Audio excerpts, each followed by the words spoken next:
तुम दूर हो इसका मतलब ये तो नहीं कि मैं तुमसे दूर हो गया। तुम भूल गए इसका मतलब ये तो नहीं कि मैंने तुम्हें भुला दिया।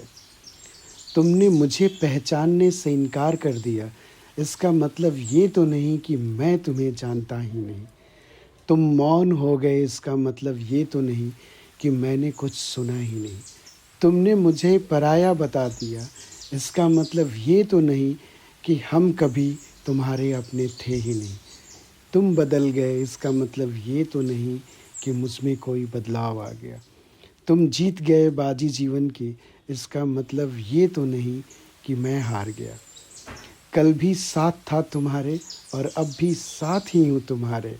यकीन तो तब होगा जब भूले से भी मेरा नाम तुम्हारे होठों पे आए और वहीं मिलूँ मैं तुम्हें जहाँ कदम हो तुम्हारे। मेरे दोस्तों, ये खूबसूरत काल्पनिक प्रसंग जीवन पर्यंत अजर अमर रहने वाली सुदामा जी और श्री कृष्ण के द्वारिका मिलन का है।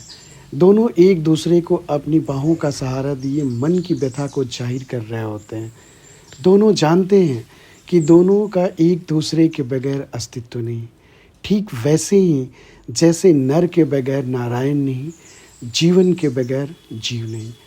दोस्तों, मित्रता जीवन का वो अटूट बंधन है जो आजीवन भर चलता रहता है। कभी हमारी खुशी में शरीक होकर, कभी हमारे गम में अपना कंधा देकर, कभी खुद को आईने की शक्ल दे हमारी कमियों को उजागर कर, कभी कोसों दूर रहकर भी हमारे साथ होने का एहसास दिलाकर। मेरे दोस्त, बदले हालात के साथ जो बदल जाए वो दोस्त नहीं। रोशनी में साथ चले और अंधेरों में रिश्ता तोड़ जाए वो दोस्त नहीं। दोस्ती तो कफन की तरह होती है मेरे यारों। दोनों साथ ही जल जाते हैं मेरे दोस्त, और दोनों में किसी का कोई मान और अपमान नहीं, और दोनों में किसी का कोई मान और अपमान नहीं।